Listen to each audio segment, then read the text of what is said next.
All right, everybody.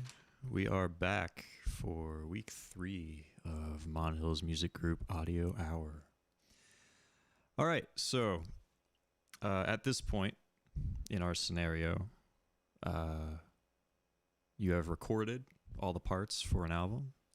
And of course, in recording those parts, you selected the very best microphones for those parts, and you placed them properly and applied the proper gain to those microphones. And the producer got great takes out of all the musicians who played really well. So now that everything's recorded, now it's time to mix, right? Well, not quite. There is one stage that is admittedly not very fun, pretty tedious, pretty not entertaining, but it is hugely important to making your mix easier and better sounding. And that stage is editing, which is what today is entirely about. Like I said, it's not a great time, but it is possibly the best and the worst thing about it is that it's fairly black and white. There is generally a right and wrong answer, as opposed to mixing where you're dealing entirely in shades of gray, which is why it's fun. But it's more of just like it's a necessary evil. Editing is the vegetables to mixing's main course. So this isn't really going to be like the last 2 weeks where I'm lecturing about specific topics or trying to put ideas in your head. This week is going to be pretty much entirely demonstration based, because the best way to show these topics is just to do them. With editing, order tends to be important. Obviously, you'll find your own ways of doing it. What I'm going to be sharing is what I've found to be the most logical order for the steps in editing, and we'll talk in depth about each one of those. But just as you're moving into your own edits, whatever order you decide, try to maintain that just so it becomes like a second nature routine to you, like regardless of what, like whether it's multiple songs in a project or multiple projects, adhering to a specific order will ultimately make your life a little bit easier. Another thing to keep in mind is if you're editing a song, generally it is better that you finish once you start. You don't want to like get into an edit and then put it down for a while and come back to it, because it's generally pretty difficult to remember where you left off. It might be more time consuming and a little bit more labor intensive, but ultimately I've found that it's better to at least finish a song completely in editing once you start the editing process. All right, so with that, I'm going to go ahead and flip over here so you can see my Pro Tools window. All right, so obviously this isn't an entirely blank session because I've got my pre-show music and my talkback channel in it, but ordinarily you would open this up and this would be blank. So the first thing you want to do is you want to make sure you have all of your audio ready to go, staged in your clip list. Again, a lot of the things, just to disclaim, I'm going to be saying in this episode and future episodes are going to be specific to Pro Tools, but any DAW that you're using will have similar functionalities in their own way. But if you are working in Pro Tools or plan to be, this bar over here on the right is your clip list. I'm not sure how well you can see it on your screens, but this is what lists all of the audio that you've brought into your session. These files are what the session is going to be referencing in order to play back and manipulate your audio. So all of these titles represent a single audio track that represents a recorded part that would have happened in the studio process. So this is all of the audio involved in this song. So the first step, and it might sound self-explanatory, but the first thing you want to do is once you've imported all your audio into your clip list, you want to get it actually out into the session. And when you're first starting out, like you don't have any preconceptions as to your layout or your routing yet, the easiest thing to do is just drag them over. And then Pro Tools will automatically make channels for them. I'm going to get the rest of these here.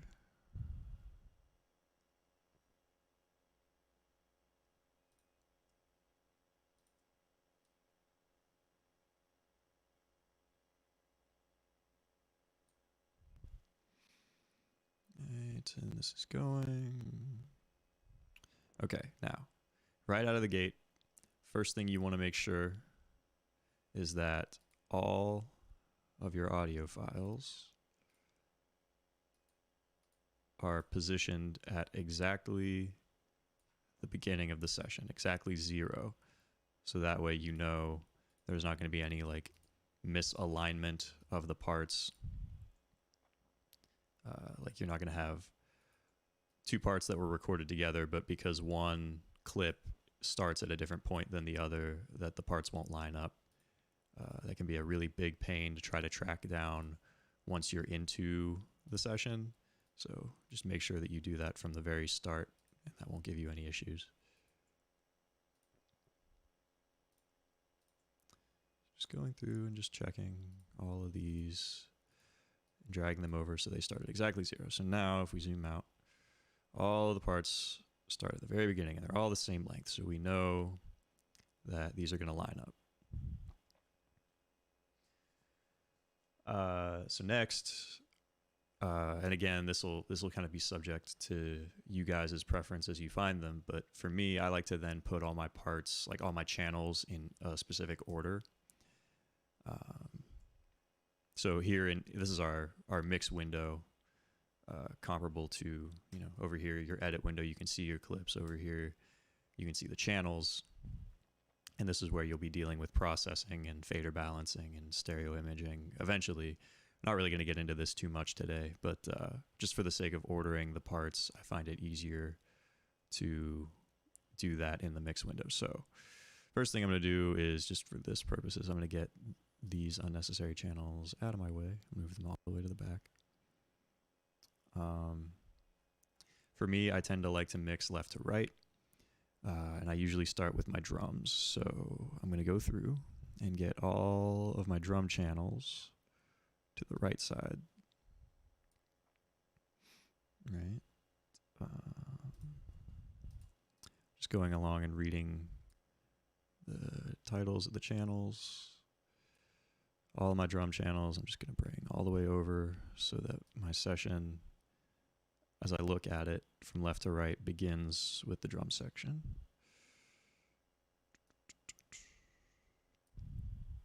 This is I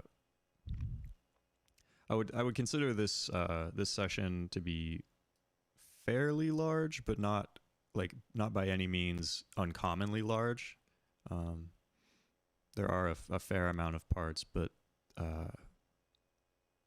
this definitely isn't an uncommon amount of audio when you have a finished recording.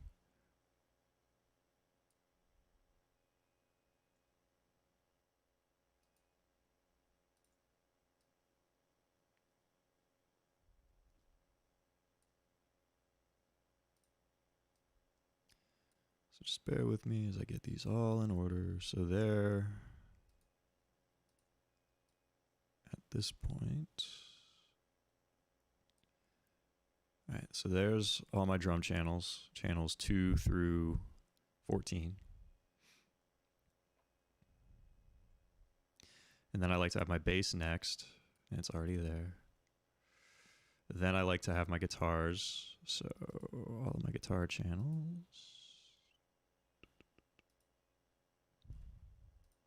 This particular band uses a whole lot of guitars, which is cool. They use them to very, very good effect. It's just a lot to keep track of. So I got my guitars, drums, bass, guitars, and then I want my lead vocal after the guitars. And then my background vocals can be after that.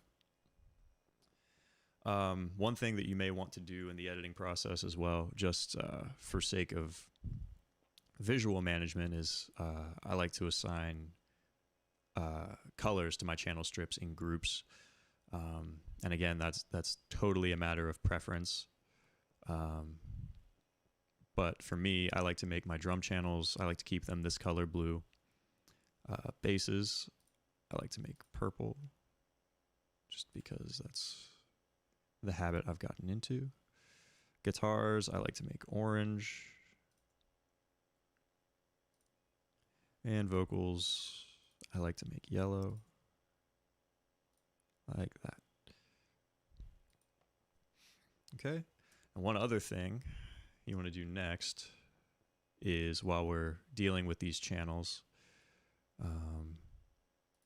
is you want to go through and consolidate any stereo channels. So for example, in my drums, I have an overhead left and an overhead right as 2 mono tracks, and that's fine, but it's easier to process later and easier to edit too if you can have this as a single stereo track. So I created a stereo track. I'm going to take these 2 mono clips and drag them up into the stereo track so they're on one channel. I can get rid of these old ones and entitle this OH for overhead.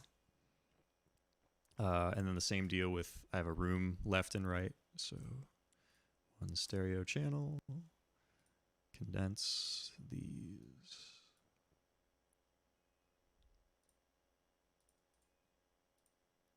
And call this room pair. Cool. And that can apply, like if you have stereo guitars in some situation, or stereo vocal doublings, like this one's already condensed to a stereo channel. Just go through for the whole session doing that. Next thing you want to think about is your rulers. Now, the rulers in Pro Tools or any other DAW are typically going to be seen up here in the top of your screen, and those are various measurement reference points that the session will use. So right now, I only have 2 rulers. I have a minutes and seconds ruler, which is set to be the session's main counter, meaning all the time values that are referenced in the session will be in minutes and seconds. And then I also have a markers ruler that we're going to get into here a little bit later. But for the sake of this, I want to add some rulers because this song was, because the song was recorded at a specific tempo. So it is more helpful to us if we have the reference of bars and beats rather than minutes and seconds. So now that I've selected my bars and beats as my main counter, my transport reads by measure number and beat number.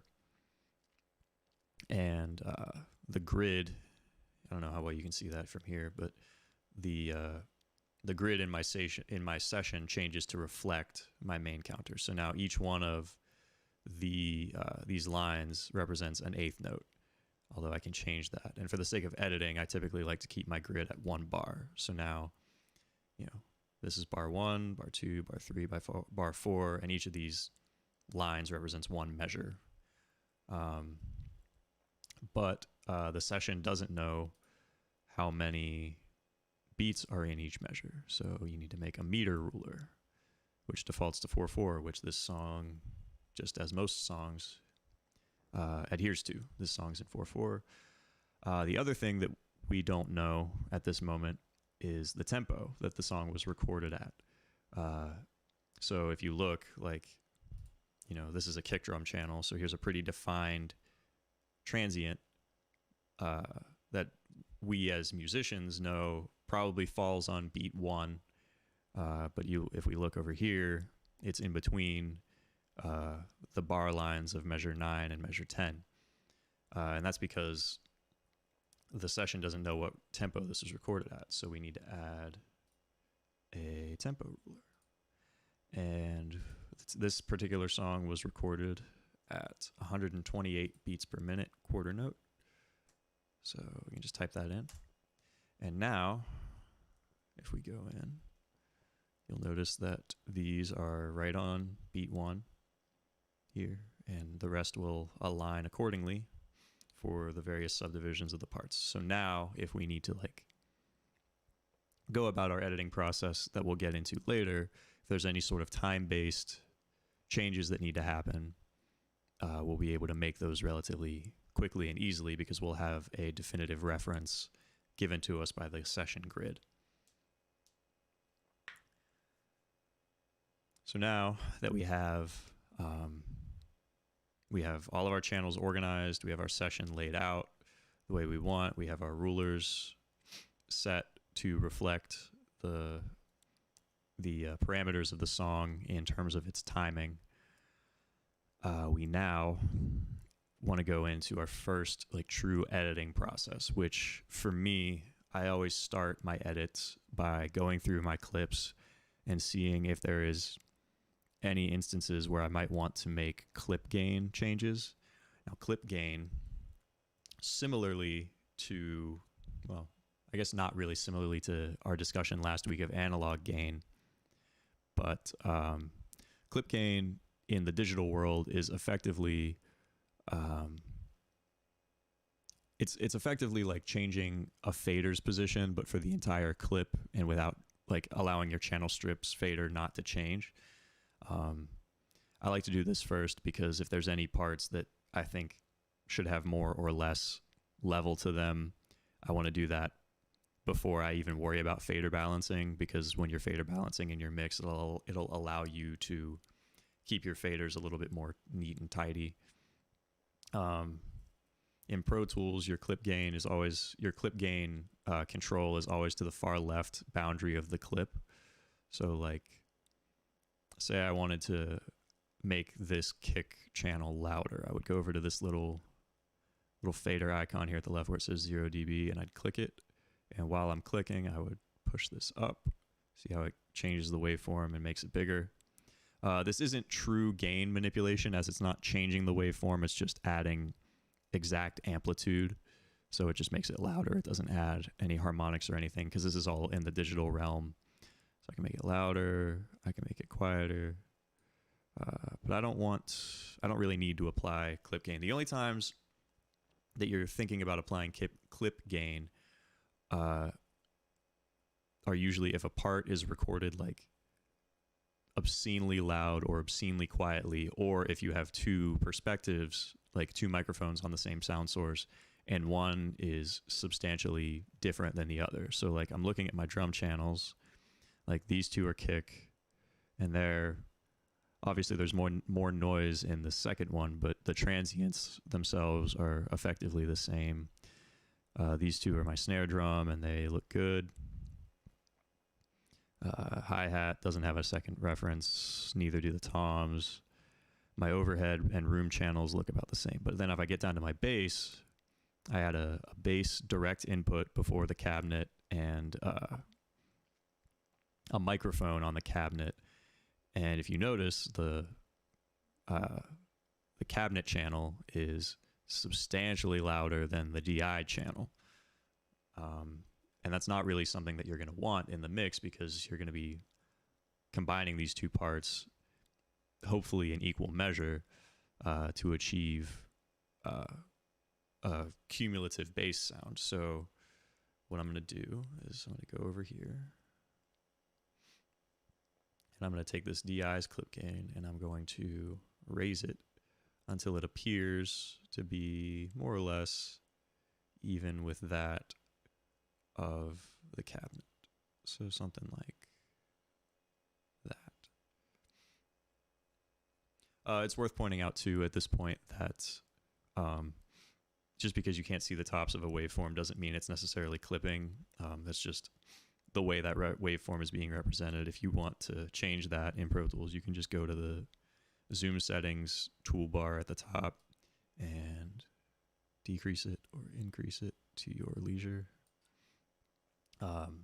The one downside to clip gain that you got to be aware of is it will, if there was any noise recorded in the part that may not be audible at its original gain, that's going to be brought up along with all the audio recorded in it as well. So if you look here, I take this back out, it looks like there's no audio here in the beginning before the bass is playing, but then if I bring it up to level to match the cabinet microphone, all of a sudden we've got this noise here. So that is one compromise, one trade-off to adding clip gain. It's kind of like you don't want to have to use it, but if you do, understanding when and in what measure to apply it is important. In this case, this can be mitigated by future steps in our edit, so I'm going to go ahead and leave this for now. But just keep that in mind, that if that were to be distracting, like in the part itself during the song, then you might have to find a different workaround other than using clip gain.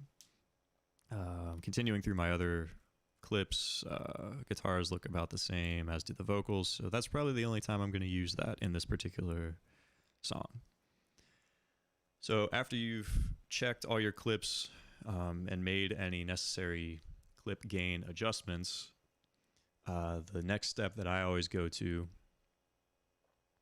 is addressing any sort of timing issues. And when I say timing, I mean rhythmic timing, like in the performance itself, like not that the clips are misaligned with each other, but that the players played slightly out of time with each other. The only way to do that is to listen through. We're not going to listen through all of these because that would take too long. But let's just look at this intro for a second. Although I'm just realizing I myself have deviated from my own order.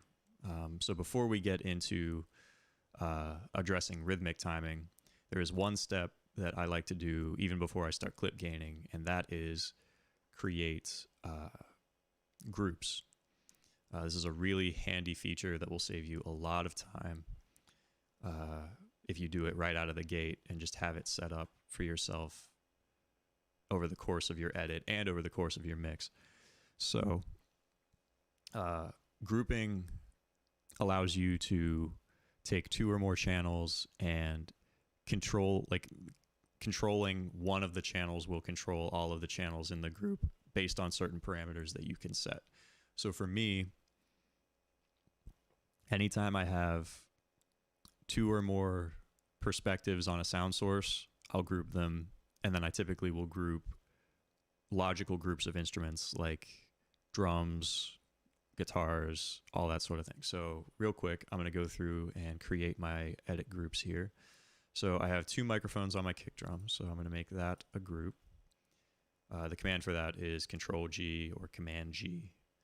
You just select the track that you want to group, or the tracks that you want to group, and Control-G, which brings up this menu. I'm going to give it a title, which is kick. You can select it to be an edit group, meaning controlling one clip will control both clips.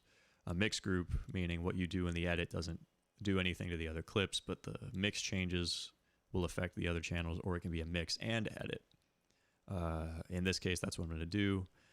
If you look over here, there's also this Follow Globals button, and that is under this tab, which allows you to control what parameters are affected by the group. So for the purposes of mixing and editing, volume is an important group function, as is the mute, as is solo, as is automation. If we were recording, record enable and input monitoring are also worth putting in the group, but for our purposes, now that recording is over, that's not really necessary.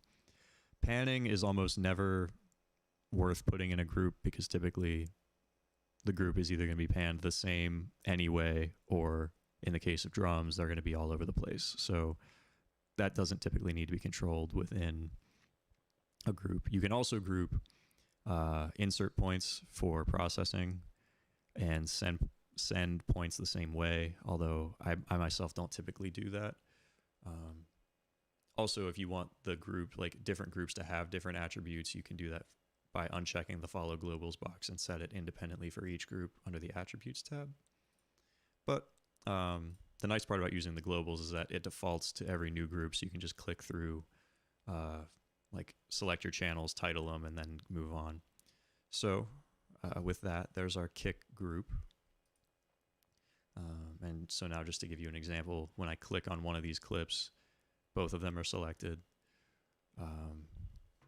Or if I go over to their faders, the faders move together because they are grouped now.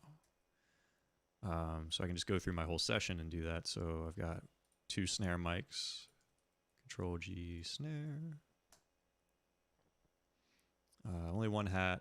I'll keep my, well, for edit purposes, I'm going to go ahead and group my three toms. I'm going to go ahead and group my room mics.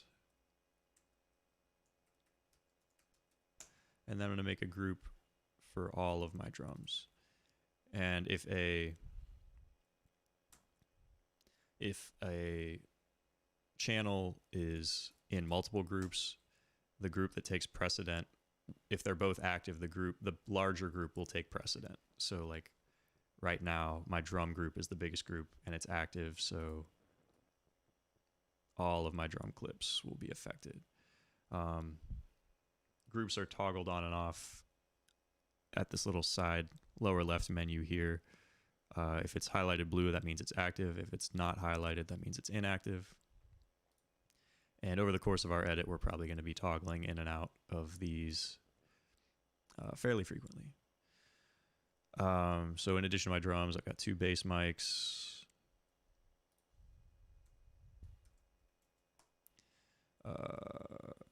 All of these guitars, I'm just going to make one group for now.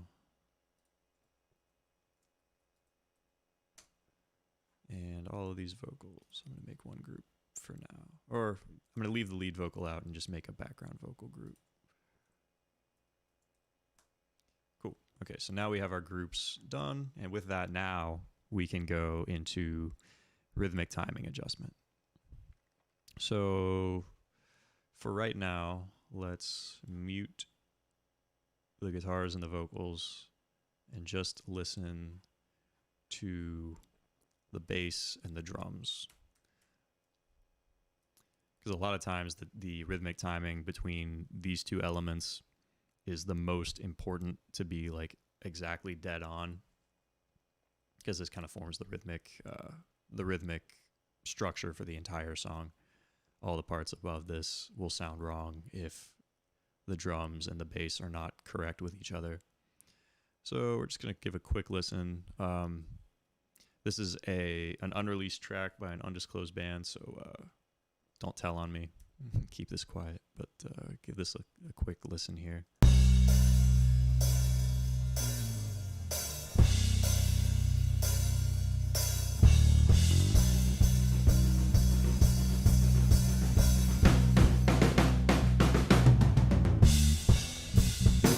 Okay, so if we go back to the very beginning of this and we listen,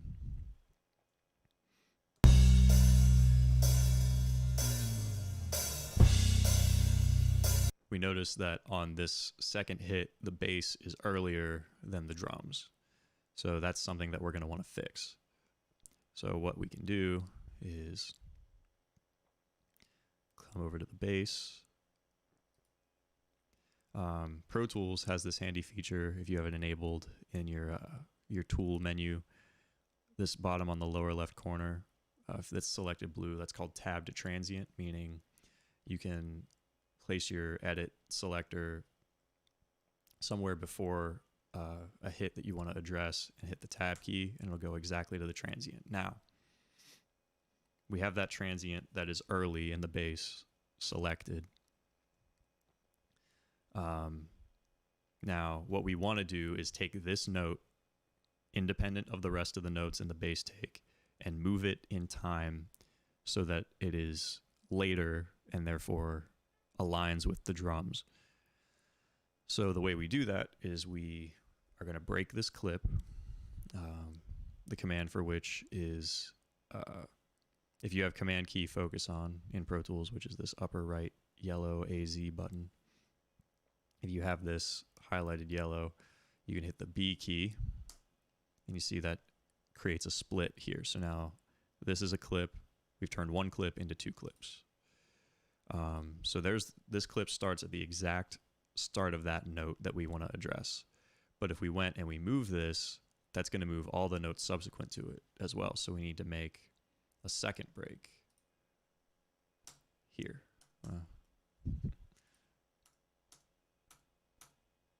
Right there at the transient of the following note. So now we have just the offending note as its own clip. And what we want to do is zoom in on it so we can see like what we're doing. And we are going to rhythmically align this with the drums. Now the drums, as I'm looking at them, are slightly, like using our grid as a reference, are slightly behind the beat, but pretty much on beat one. So just for sake of ease, I'm going to use the grid to my advantage here in making this rhythmic edit. I have my editor selector set to grid mode, meaning that every time I click in the session, the edit cursor will snap to the nearest bar line in this case, or whatever grid point. If I had this set to 16th notes, it would snap to the nearest 16th note. But for our purposes right now, it's more convenient for me to have it as bar lines. So if I click, even if I click over here, it's always going to stay on that bar. As long as it's not closer to the bar before or after. And what I can do is I can just click on these clips and remember that they're grouped and move this to the right, which is to say later in time, until it snaps onto that bar line. Now, the start of that has created a gap between the preceding take and this current take, which is going to be audible. And it's also cut off the start of this note because I moved the tail over, which is also going to be noticeable. So the way that you deal with that is if you have your smart tool enabled, you're going to get your trimmer tool, and you're going to pull this back. And in this case, we don't want the grid mode on because it's a smaller edit. You can temporarily disable grid mode by holding down Control or Command as you click. So I drag this over to close this gap, and then I'm going to make a crossfade, again using Control to temporarily disable grid mode. Just do a quick little crossfade here. Oop. Little crossfade like this. So that way you don't hear the break won't cause any audible clicks or pops. And then we do the same thing with the start of the next note. Just drag this over to include the start of that note, which appears to be that. Make a crossfade. So right away you can already see like the benefit of having your clips grouped appropriately, because otherwise I would have had to do everything I just did twice, once for each clip. And now if we listen back,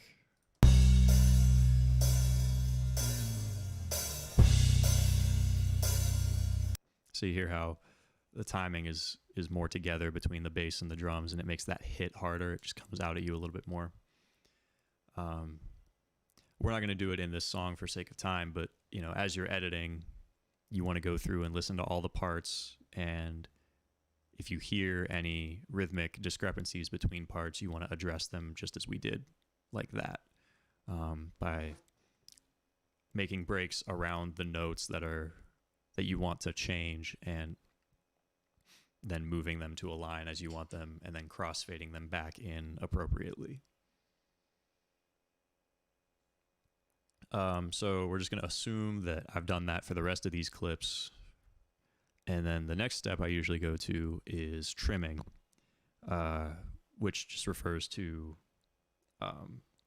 getting rid of dead space or unwanted noise in the clips. So, for example, the drums in this song don't begin until bar 10. So I can go everything up to bar 10 I don't need. That's all just dead air. So I can click here. Notice there's a hat hit on the pickup. So I'm going to come up to that. Everything before that I don't need. So I can just get rid of this. Again, if you're using command key focus, the command for clip everything or cut everything prior to this point is key A. So that goes away. You can also do it with your trimmer tool and just go like this. And again, your trimmer will adhere to the grid. So you can trim up to here if you want to be safe and just do it that way. And then you can do the same thing at your end point like that. And we can do this for all of these parts here.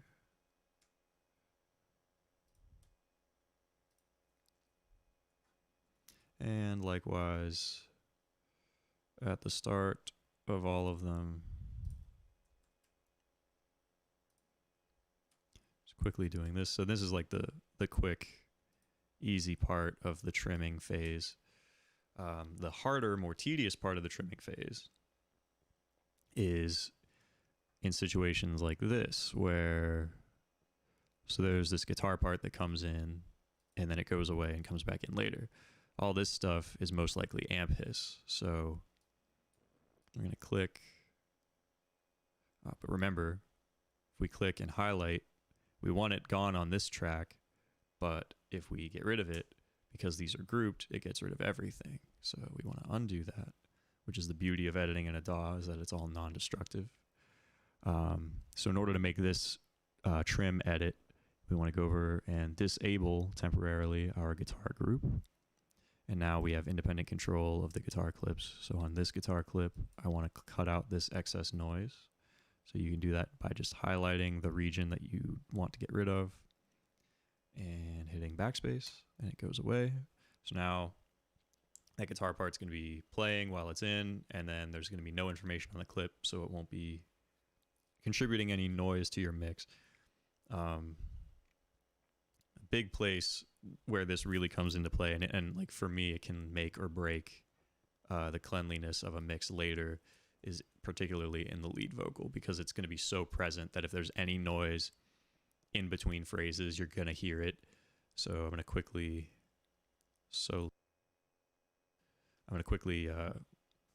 solo this vocal and listen for any unwanted noise, like whether that's any hum or unruly breath or tongue clicks or whatever it may be. So just going to quickly listen through this first part of the lead vocal. Some call me a sinner, others call me saint. I've been called both 1,000 times, but never called by name. The righteous path I'm ain't. So if we notice over here on this, at the end of this phrase, he kind of like, there's some noise of just him coming off of this note. So we want to kind of make a short little clip, but then also we want to fade out of it and fade back into the next breath so that it sounds natural. Because you don't necessarily, unless you choose to, you don't necessarily want to get rid of the entire breath. You just want to get rid of the noise in between the breath. So others call me saint. I've been called both. Just like that. And again, you would do that like for the entirety of the vocal take. All of these background vocal parts, you would, trim out spaces like, like this, for the entirety of all these takes, for all of these clips.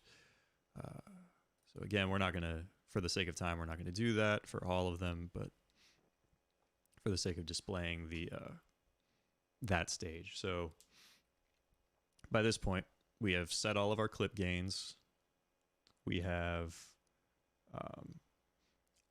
rhythmically time aligned all of the parts that needed it. We have trimmed all of the unwanted dead space and noise out of our clips.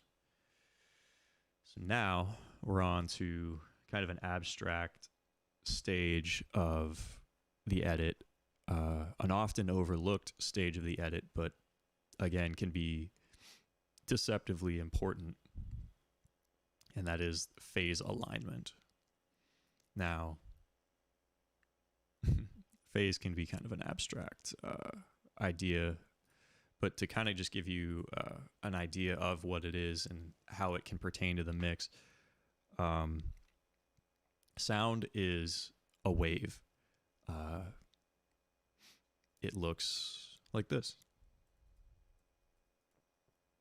So if we zoom in on this is just the lead vocal as an example, but all sound behaves this way.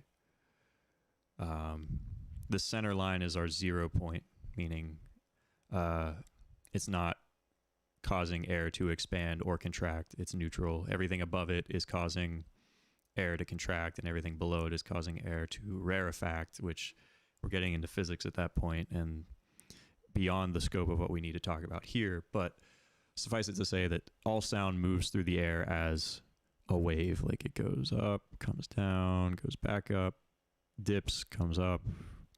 And the irregularity of the wave is what makes a sound distinctive. Like this is what distinguishes a vocal from a kick drum, from a violin, is the irregularities. Like, you notice that most of these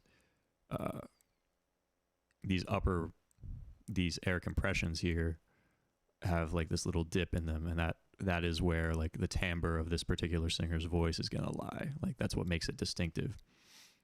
But if we notice, it is generally a pretty regular pattern where these forms repeat, like here if this is our starting point, down, up,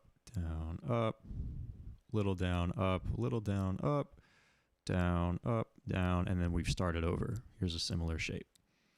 So that would be considered one period or one wavelength,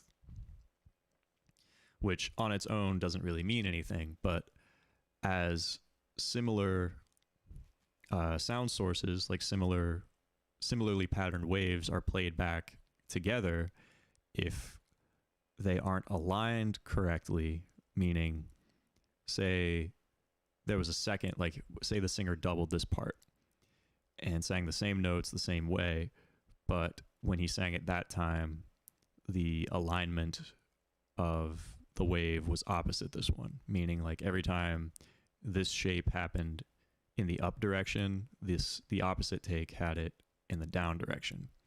That would cause phase cancellation, or if it isn't, more often it's not exact cancellation, but it's what's called destructive interference, meaning it's going to cause frequency anomalies or cause a drop in volume of a part.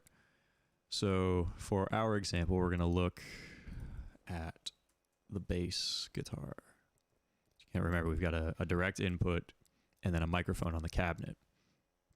So if we look at these two waves, we notice that you can discern a similar pattern, but if we look at the comparison of the two, here this DI channel at beat 1 of this bar 65, is aimed down, while that same form on the cabinet mic is going up. So right now, these two perspectives are going to destructively interfere with one another unless we do something about it.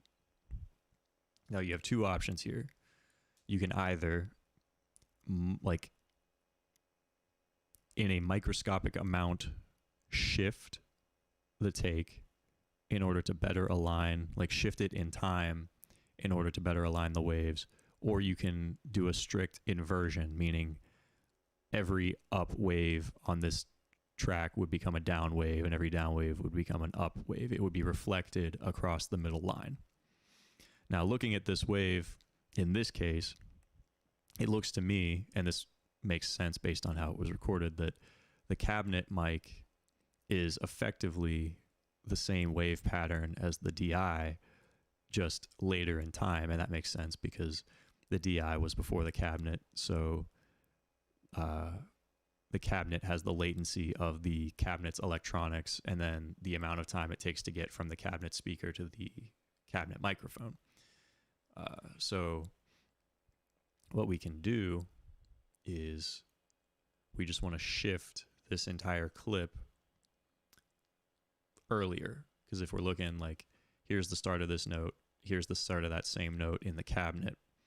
So we want this to align with this. But remember, before we do that, we have made an edit on these clips. So if we were to move this clip where that example was happening, it would cover up these. So what we want to do is we want to consolidate these, which the command for which is Alt or Option Shift 3, which just commits that rhythmic edit that we did. So now these move as one clip again.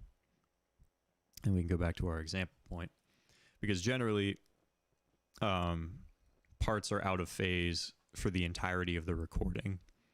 So if there's an example point that we're using, it will generally be indicative of the entire phase relationship of the two parts. So now we want to move the cabinet track earlier in time to align with the DI. But before we do that, we have to deactivate our bass group, because otherwise they would move together. What's another thing we want to do? Well, if we had gone through and finished all of our trims, we did. So if we had done this to start with, we would have had to make sure that all the dead space that was here in the beginning was gone, so we had space to move the clip over. But because we're good editors and we follow the prescribed order, that's already been done. so we have space to move this around freely as we need to. So I'm going to take this, deactivating my bass group, and here at the start, I'm just going to go, and again, disabling temporarily my group, and do this.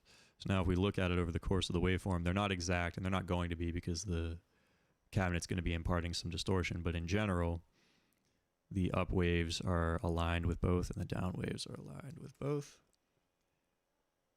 So now I'm going to undo that temporarily. So I'm going to solo the bass.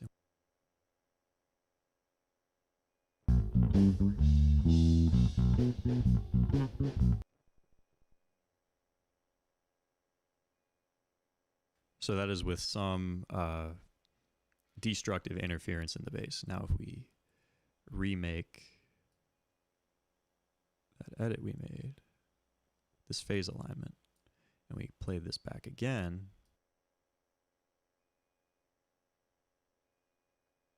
and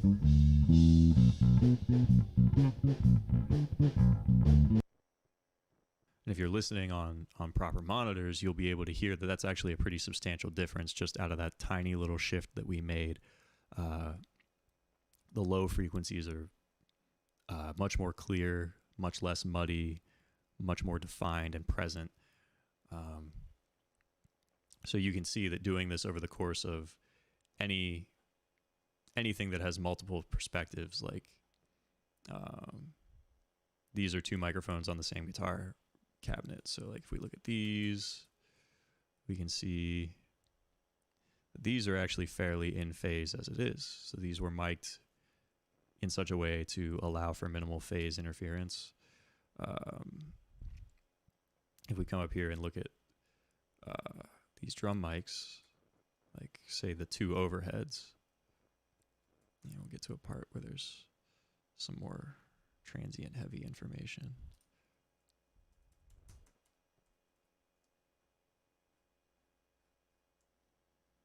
You can see the overheads too are in phase, which is good.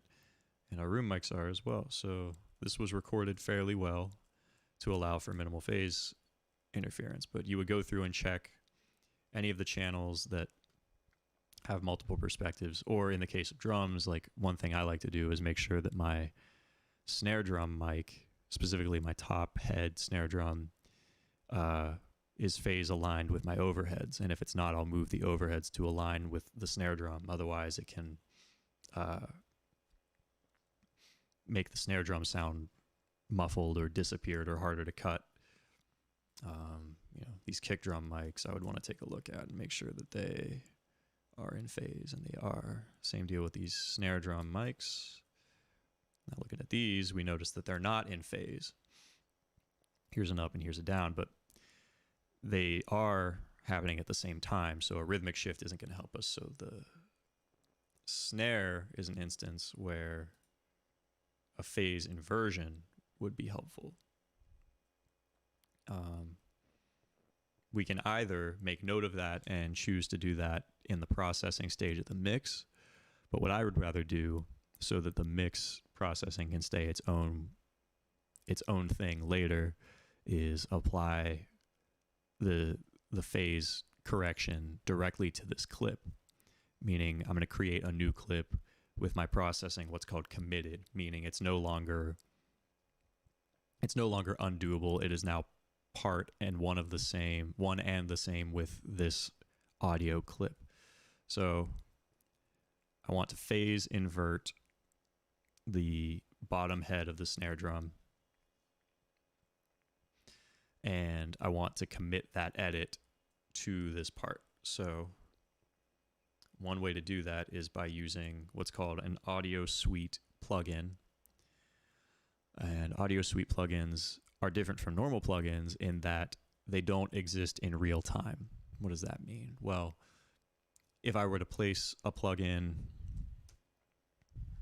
on an insert of a channel, that plugin would be there, and whatever processing it was doing would be the audio would be played back through that as the audio is played in real time every single time it's played back, meaning the processing just stays and the audio is affected by it as the audio is played through it.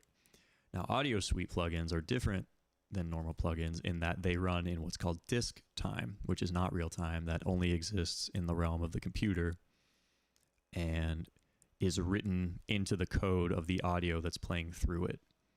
So that will provide us with what I was talking about in a commitment of the part. So we want to deactivate our drum group. We want to select the bottom head, audio suite. We can go down into Pro Tools as what's called a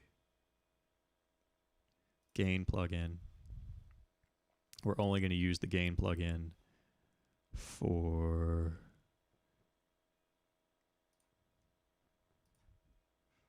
hold on. Use the invert plugin. I take that back. So this is going to literally, all it does is invert the phase of this part. We have the part that we want selected, and we're going to hit render, and that redoes the part, and notice that it flipped the waveform. We zoom in, and we notice that the waveforms now align more correctly. Be careful with audio suite plugins because they are destructive. In general, they will always work based on whatever region you have selected, not based on channels. Like, so whatever clip you have highlighted is what the processing in the audio suite will be applied to.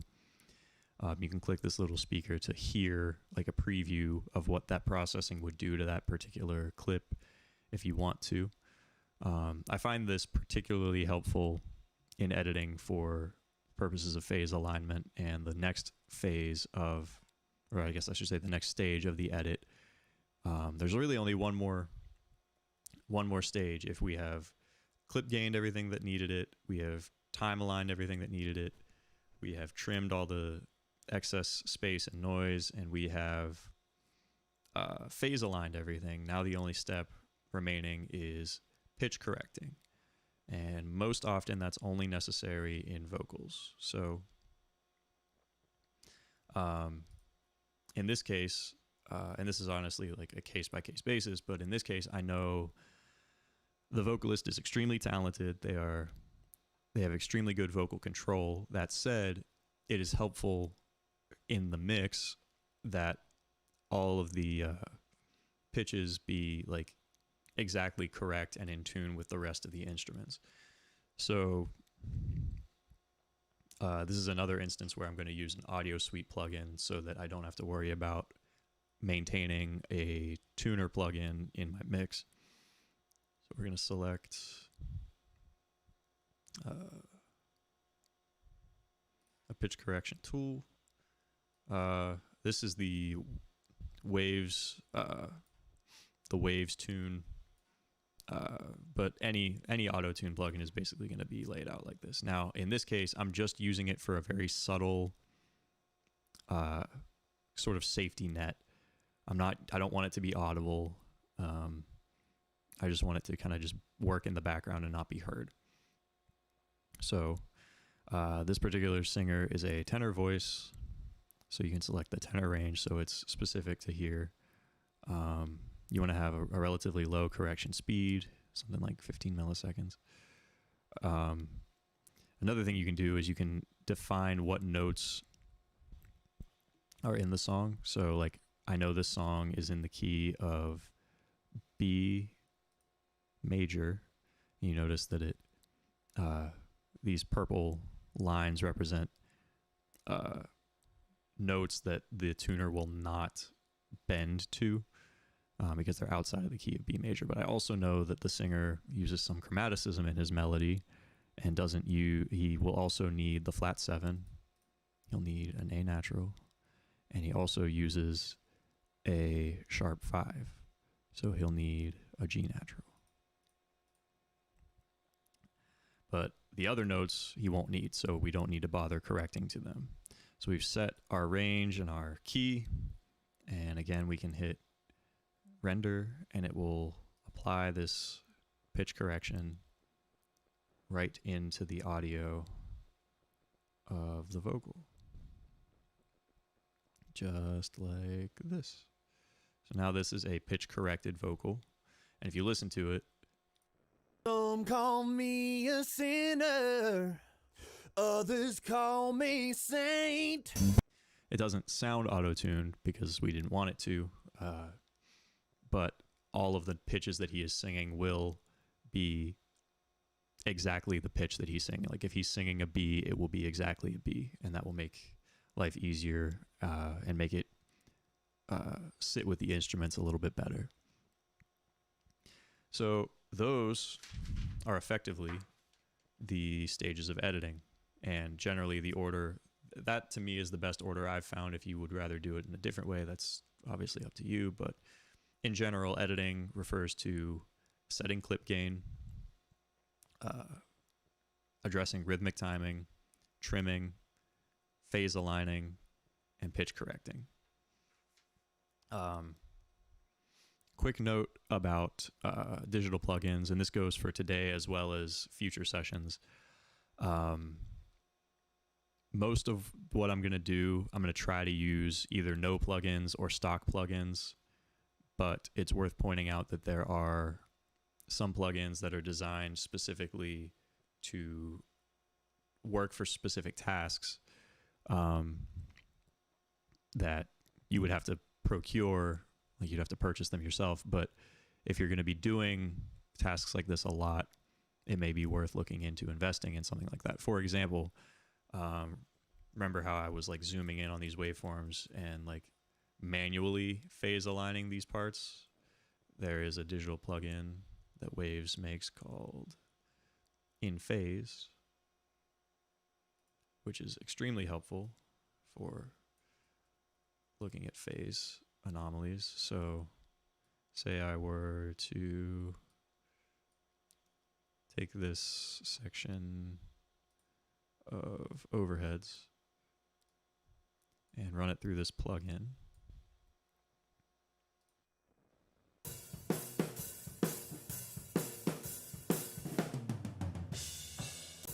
So it's captured a sample of the waveform, and then down here it shows me correlation, meaning how similar or different the parts are. And you want the correlation number to be as high a positive value as possible. And this plugin allows you to audition on this little slider, delaying the parts relative to each other to where you can get the most phase correlation. And then you would obviously then be able to apply that processing, as this is an Audio Suite plugin, directly to that channel. This isn't something you have to have, but it does, make phase alignment a little bit easier and a little less abstract. Same deal with that auto-tune plugin I use. Like, it's not something you always have to have, but it does make it easier.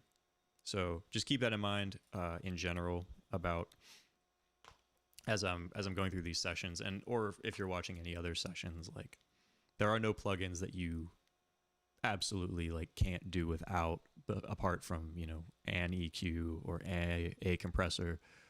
And in future sessions, I will use the stock ones as much as possible, the ones that you don't have to purchase. But just keep that in mind as you're progressing as an engineer, that some calculated purchases may be worth doing if you're going to be doing this frequently and seriously. So just keep that in mind. But yeah, with that, I believe that's all I have for you this week. Your quick introduction to the tedious but all too necessary world of editing. Next week, we are going to start the fun stuff. I promised it would be 4 weeks in, and we are at week 4 next week. And we will begin the fun topic with equalization. which is arguably the most important stage of any sort of audio manipulation. So definitely tune in next week. You won't want to miss that. And until then, thanks for watching.